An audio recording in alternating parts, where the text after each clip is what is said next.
¿Cómo están? Bienvenidas y bienvenidos a su sesión de lengua materna para sexto grado en Aprende en Casa 2. Y como ustedes ya lo están viendo, me acompaña la maestra Gaby Rivas. Maestra, bienvenida. Hola María, qué gusto saludarte y qué gusto también poder mandar un saludo a los estudiantes de sexto grado que nos están acompañando en esta sesión de Aprende en Casa 2, porque vamos a dar continuidad al tema de la biografía y autobiografía. En estos momentos, María, seguramente ya ellos tienen identificada la persona de quien van a hacer su biografía. Y el propósito de esta sesión es que a partir de la información que vayan recabando con su entrevista, ellos puedan relacionar oraciones por medio de la yuxtaposición, coordinación y subordinación. Hoy te vamos a dar los elementos más específicos que te van a permitir conocer más de este tema y poder organizar tu información de la biografía. Muy bien. ¿Y qué materiales vamos a necesitar el día de hoy? Vamos a necesitar el libro de texto de español, vamos a necesitar cuaderno y también que tengas tu lapicera para tomar nota, tus colores por si deseas resaltar alguna idea y pues sería todo. Muchas ganas de seguir aprendiendo. Esas siempre las traemos. Bien, pues vamos a comenzar con una entrevista. Nosotros ya habíamos comentado la clase pasada, la sesión pasada, que la entrevista es una herramienta muy importante para poder recabar la información que va a tener nuestra biografía. Lo mejor es poderla hacer frente a frente con la persona, pero las condiciones sanitarias en este momento no nos lo permiten. Entonces, podemos redactarla y a lo mejor acordar con nuestro amigo o amiga una fecha para hacerle una llamada o enviársela por escrito también. María inclusive nos dijo algunas preguntas la sesión pasada para poder formular esta entrevista. Pero para que te quede más claro, voy a compartirte una entrevista que le realizaron a Juan José Arreola. Esta entrevista la realizó Emanuel Carballo. Y va a darte muchos elementos, porque aparte de que vas a conocer más de la vida de Juan José Arreola, también vas a conocer cómo se ocupa esta herramienta, cómo se plantean las preguntas y si en este caso a ti te están haciendo la entrevista, cómo contestar, con toda la información que tú quieras que se incluya en esa biografía. Así es.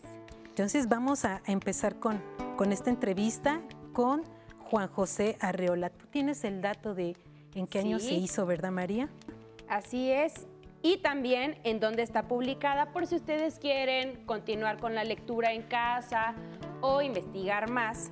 Se publicó en, anoten, Protagonistas de la Literatura Mexicana, editado por Porrúa. Bien, pues vamos a empezar. Comienza así. ¿A qué edad y en qué forma se despertó en ti el interés por las letras? La literatura fue para mí adquisición infantil. Durante los únicos 4 años que cursé de instrucción primaria, tuve la fortuna de encontrarme con profesoras y profesores admirables que me inclinaron a la literatura, porque ellos la amaban mediante la composición, la lectura y el aprendizaje de versos. ¿Cuáles fueron los primeros textos que despertaron tu entusiasmo lector? El cimiento de mi formación literaria es el Cristo de Temaca, del padre Plasencia, gran poeta casi desconocido. Aprendí el poema como un loro, oyéndoselo a los muchachos de 5º año, quienes a su vez se empeñaban en memorizarlo. Sentado en el mesabanco de la escuela, no estaba ni siquiera inscrito, me llevaban mis hermanos mayores. Escuché aquellas palabras armoniosas, aquel lenguaje distinto al que oía en las calles. En casa, en un momento de exultación, de entusiasmo, me subí a una silla bajita, de esas que llaman sillas bajitas, de Isle o de Tule, y me puse a recitar el Cristo de Temaca. Desde entonces, aún no sabía leer, adquirí la manía de memorizar los pasajes que me entusiasmaban. Me acuerdo que curiosamente ya no aprendí a leer, las letras me entraron por los oídos. Veía y oía deletrear a mis hermanos, y deletreaba inconscientemente con ellos. El primer libro que manejé fue el de 1er año y no el silabario. A partir de ese momento sentí voraz amor por las palabras. Me encantaban los nombres extraños que oía en casa. Por un azar, cuando comencé a leer, cayeron a mis manos varias biografías de pintores llenas de nombres extranjeros, nombres que amé por su sonoridad. Giorgio, Tintoretto, Pinturicchio, Giraldaro. Esos nombres tienen importancia porque durante el tiempo en que fui empleado de mostrador, llenaba las hojas de papel de envoltura con versos, nombres y mis primeros gérmenes imaginativos. En medio kilo de sal, en 1 kilo de azúcar o en 1/4 de kilo de piloncillo, se fueron mis primeros trabajos literarios. La literatura, como las primeras letras, me entró por los oídos. Si alguna virtud literaria poseo, es la de ver en el idioma una materia plástica ante todo.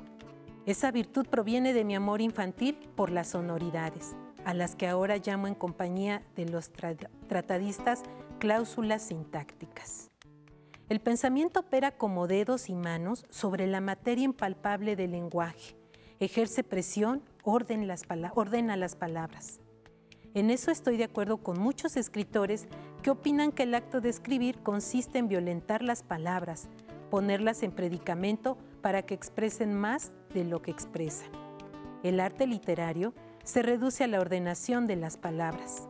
Las palabras bien acomodadas crean nuevas obligaciones y producen una significación mayor de la que tienen aisladamente si pudiéramos tomarlas como cantidades de significación y sumarlas. De allí que palabras vulgares totalmente desgastadas por el uso vuelven a relucir como nuevas. La vecindad de otras palabras, mediante un proceso de suma y resta, les devuelve su significación original o les hace decir o apuntar lo indecible. Las palabras son inertes de por sí y de pronto la pasión las anima, las levanta, es decir, las incluye en el arrebato del espíritu. El lenguaje es arrebatado por el espíritu y al ser arrebatado, una palabra se tiene que unir a otra como los tramos de una cañería para que pase aquel fluido, como si fueran cables del entronque justo. Del entronque exacto viene la categoría, la eficacia de lo conducido y la emisión ya no se va al aire, sino que se queda encartuchada en las palabras obligatoriamente ligadas por la urgencia que tiene el espíritu de expresarse. Esta urgencia coordina el mecanismo del lenguaje que luego se vuelve analizable mediante las leyes de la gramática. Instalémonos de un salto en el presente. Háblame de esa materia ante todo plástica que para ti es el idioma. Considero que el lenguaje es una materia y que hay que trabajar con ella, que el deber inicial del escritor, como el del pintor, consiste en conocer y manejar sus materiales que son, en este aspecto, físicos. Para mí el lenguaje, aunque esté estampado en el papel, no es silencioso. De él y desde él se propagan sucesivas sonoridades. Sé que cuando uno construye una bella frase, y en este punto tenía razón André Gide, un pensamiento todavía más bello viene a habitarla. No porque la frase esté originalmente vacía, sino porque es una nostalgia del espíritu que aspira a una concreción en belleza. Lo que llamamos belleza, a pesar de todos los ejemplos, es una aproximación nostálgica de la belleza que es una aspiración. A mí me molesta cuando se intenta definirla. Los filósofos de la estética fracasan cuando se sirven de ejemplos concretos, de las Venus, de los Apolos, de los mejores pasajes de la lírica y la prosa, para ponerlos como ejemplos de lo que es la belleza. Para mí el poema, como la escultura y la pintura, son imposibilidades absolutas. El gran artista comete aproximaciones al ofrecernos el producto de su esfuerzo, más bien da a entender cuáles fueron sus propósitos. ¿Qué te parece esta entrevista, María? Me parece fascinante. Ustedes aún son muy pequeños para saberlo y aún no tienen el conocimiento necesario, pero de lo que habla ahí Juan José Arriola es de la teoría de la comunicación y cómo es que las palabras en su conjunto nos permiten comunicar ideas, sentimientos y cómo él se ha ido apasionando por las letras para poderlo hacer. Y en verdad yo creo que es un maravilloso ejemplo de cómo los escritores aman las palabras y creen que es un milagro el acto de la comunicación. Claro que sí, María. Y es precisamente lo que nosotros buscamos hacer con todos los contenidos de la asignatura de lengua materna, que tú encuentres este gusto por la escritura, por disfrutar también de una lectura de un buen texto. Y pues obviamente estás en este proceso de formación y vamos a empezar con el tema. Te voy a presentar ahora una imagen de un libro que está en la biblioteca escolar de tu escuela y tiene que ver también con un personaje muy importante que es Albert Einstein. Bien, pues ahí lo tenemos, Albert Einstein. Y voy a leerte lo que aparece ahí. Dice, Albert Einstein fue un físico alemán de origen judío. Nació en Alemania el 14 de marzo de 1879 en una pequeña ciudad llamada Ulm. De niño, Einstein era reservado, introvertido y empezó a hablar hasta los 3 años. Muchos historiadores aseguran que Einstein no fue un buen estudiante y que no destacó en asignaturas como ciencias naturales, historia o lenguas. Sin embargo, desde pequeño creció con interés por la música, especialmente por el violín y por la ciencia. Esta curiosidad fue alimentada por su tío Jacob, quien le proporcionaba libros de divulgación científica. Muchas veces me preguntaron cómo inventaba mis teorías, de dónde sacaba las ideas y cómo me las ingeniaba para simplificar las cosas más complicadas. La respuesta es sencilla. Siempre he dicho que hay que intentar las cosas 99 veces para tener éxito a la que hace 100. Y ahí tienes el autor de este libro, Luis Cugota. Y lo mejor es que cuando regreses a tu escuela lo vas a poder encontrar en los libros del rincón de la biblioteca escolar de tu escuela. Y pues mira, justamente todo esto que estamos hablando tiene que ver con todo el trabajo académico y la manera en que debemos de estarlo intentando, no darnos por vencidos. Entonces, en este momento, cuando tú ya tienes tu información de tu entrevista, vamos a empezar la redacción. Y lo vamos a hacer, pues, tomando la parte esencial, que es la oración. ¿Tú te acuerdas qué es una oración, María? Es un conjunto de palabras ordenadas que expresan una idea. Sí, muy bien. Pues nosotros formulamos ideas, así las decimos, así las presentamos, pero cuando ya las tenemos que escribir, lo hacemos mediante las oraciones. Y aquí yo tomé una del libro que es Albert Einstein fue un físico alemán de origen judío. Como ustedes pueden ver, está señalado el sujeto con color amarillo y tenemos de color azul el predicado. Ahí es una oración simple, porque solamente tiene un sujeto y nada más va a tener también un predicado. Muy bien.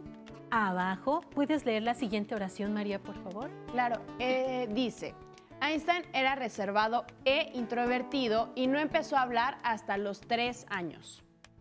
Aquí nosotros ya tenemos una oración compuesta y vamos a tener un sujeto, que en este caso es Einstein, y después tenemos nuestro primer predicado que nos dice era reservado e introvertido.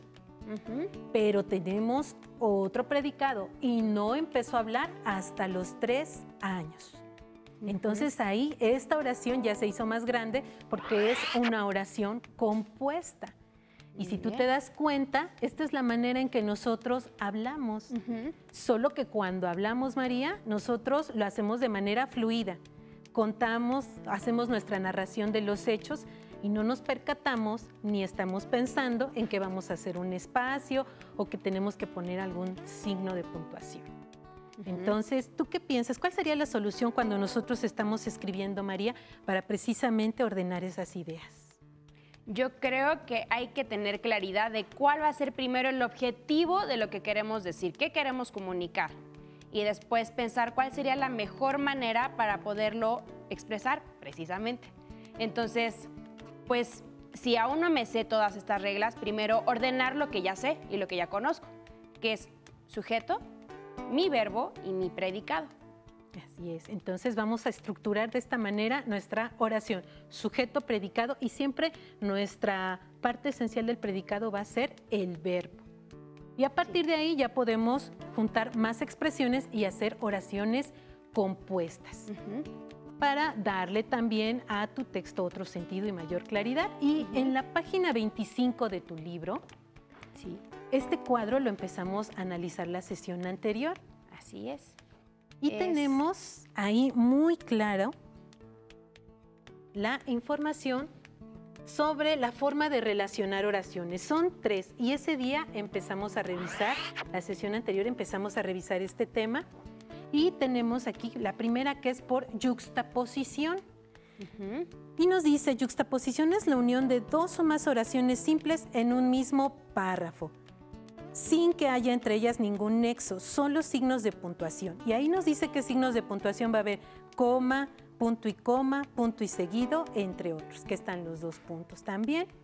Y tenemos el ejemplo. En el ejemplo están muy claros. Si tienes tus colores a la mano, puedes marcar en estos ejemplos los signos que están marcando, señalando las diferentes oraciones.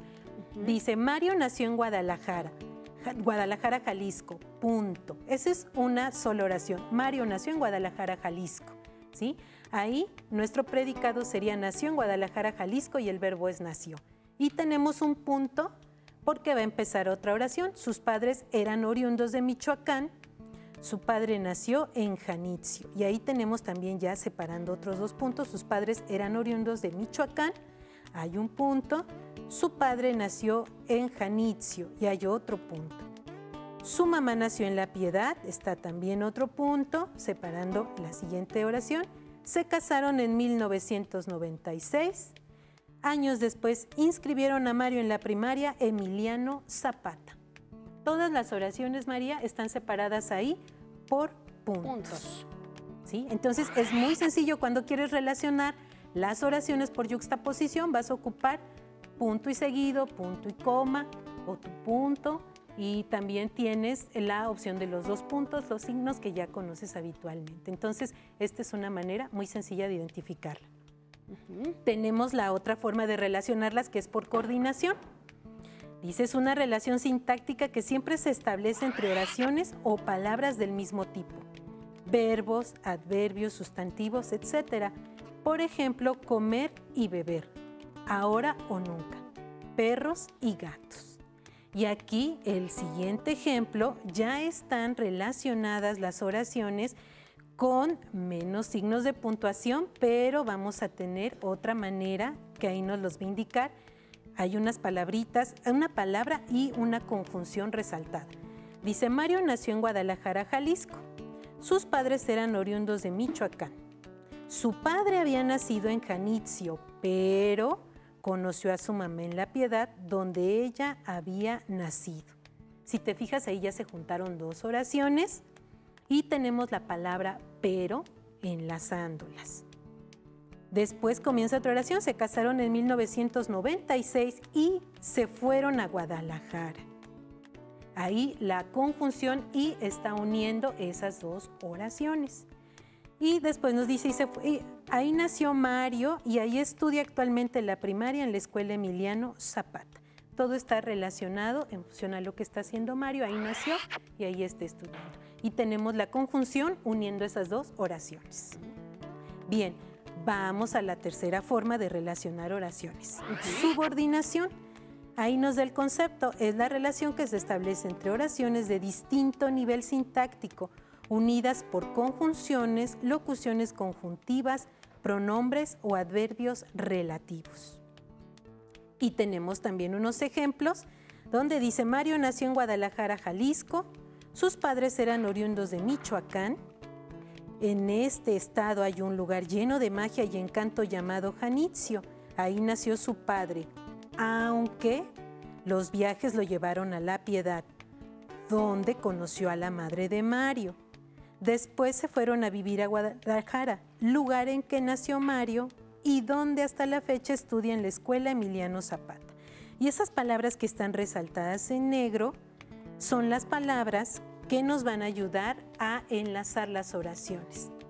Obviamente que van a ser locuciones conjuntivas, también pueden ser pronombres o adverbios relativos o las conjunciones que tú ya conoces, las más comunes.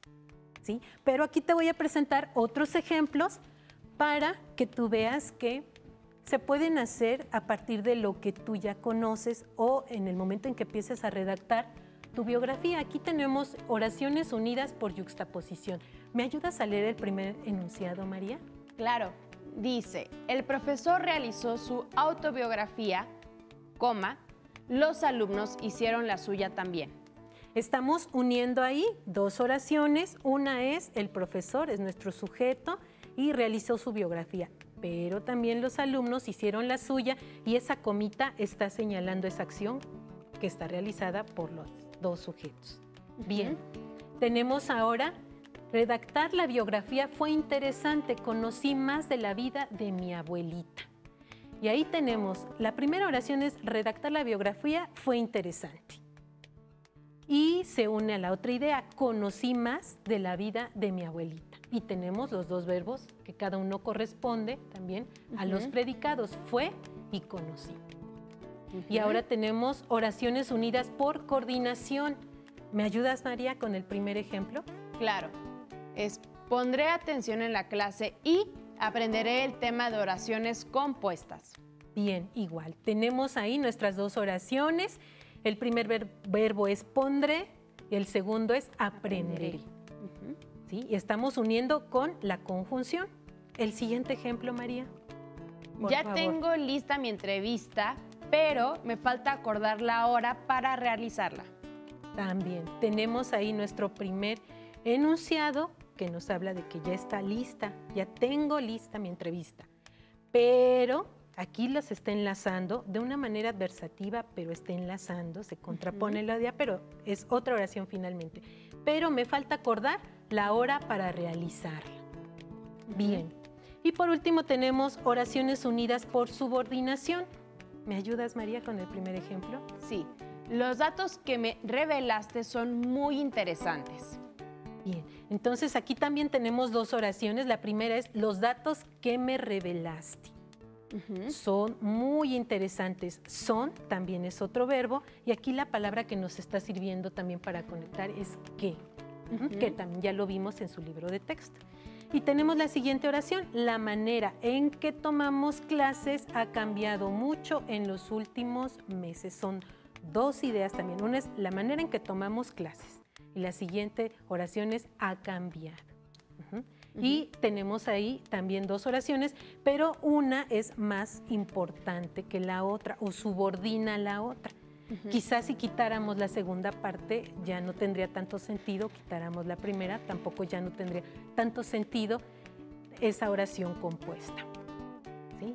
Muy bien. Pues es un tema muy interesante que quizá no lo habías pensado de esta manera, pero que te va a servir cuando hagas redacciones.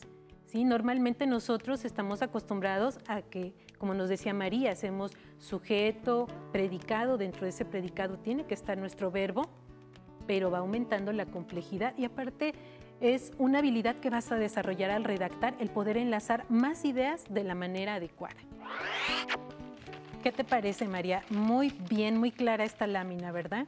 Totalmente. Ahora sí ya voy a poder apuntar en mi cuaderno muy bien la diferencia entre cada una de las formas de poder unir las oraciones. Claro, y me sirvieron mucho los ejemplos que me diste, María, y se trata de esto, que ustedes hagan sus oraciones, las revisen y puedan identificar de qué manera las están relacionando. Así es. Y tenemos unas preguntas, María. ¿Me puedes ayudar a leerlas? Claro. Por favor. La primera pregunta dice, ¿qué diferencia hay entre las oraciones simples y compuestas? Bien, pues en las oraciones simples, como lo mencionamos, van a tener un sujeto, un predicado, un verbo, su punto final. Y en las oraciones compuestas se van a relacionar más oraciones. Entonces van a existir más predicados y obviamente más verbos. Entonces ahí estamos ya juntando otras ideas. Muy bien. La segunda pregunta dice, ¿qué significa yuxtaposición? Yuxtaposición es la acción de juntar, de colocar al lado de.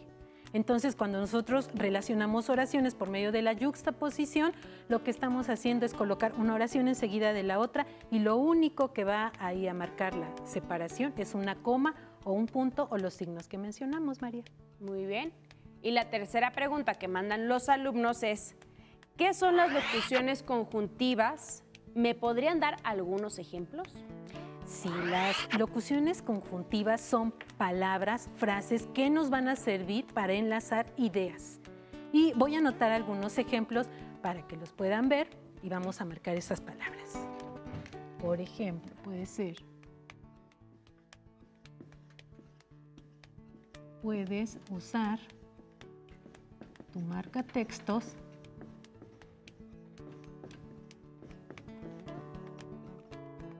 o bien color rojo.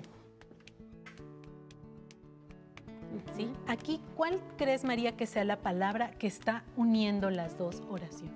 Lo podríamos, para que pudiera quedar más claro, ¿no? Agregar el verbo usar y así nosotros ya sabemos que estamos uniendo en realidad ahí dos oraciones. Entonces ¿cierto? lo ponemos para que quede más claro. Muy bien. Usar O bien, tu marcatextos o bien usar. usar color rojo. Ujú. Perfecto. Y esta es nuestra locución conjuntiva. O bien. O bien, Ujú. otro ejemplo. Sí. Juan contestó rápidamente su examen. Sin embargo, lo aprobó. Yo creo que podemos aprovechar y marcar muy bien el punto de la I en o bien, para que no haya confusión alguna de que es una I. Ok. Muy bien. Y aquí, ¿cuál crees que sea la locución conjuntiva que está enlazando las dos ideas? El punto y coma. Punto y coma. Y Ajá. también Sin embargo. esta palabra. Las Ujú. locuciones dijimos que son frases o son palabras que van a enlazar. Y aquí está Ujú. mostrando una situación a lo mejor que se contrapone, aunque contestó rápidamente, lo aprobó. ¿Sí? Ujú. Y estábamos utilizando sin embargo. Muy bien. Ese es un Anoten. ejemplo. Ujú. Y tenemos otro. Ajá. Anoten estos tres ejemplos y señalen si pueden con otro color, resaltando varias veces, remarcando varias veces las palabras para que no se les olviden y las puedan utilizar en sus próximas redacciones.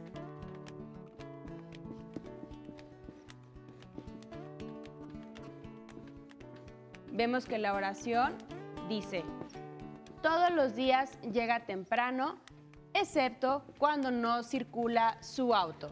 ¿Y cuál sería la palabra que está uniendo estas dos oraciones? Coma, excepto. Excepto. ¿Sí? Esa es nuestra locución conjuntiva que está Muy uniendo.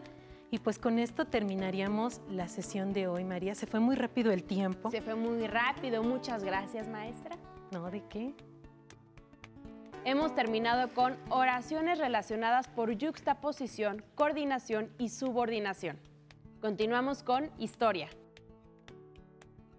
Llegó el momento de movernos.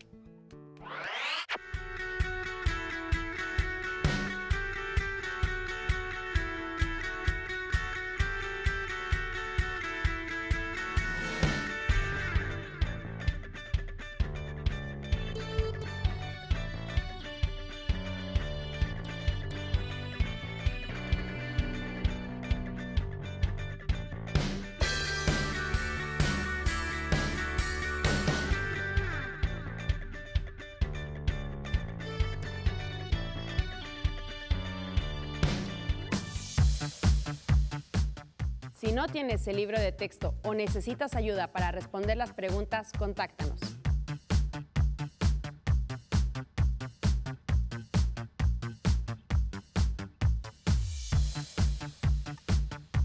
También puedes encontrar los libros de texto en la página conaliteg.sep.gov.mx. Si quieres volver a ver los programas de Aprende en Casa, los puedes encontrar en la siguiente liga: aprendeencasa.sep.gov.mx.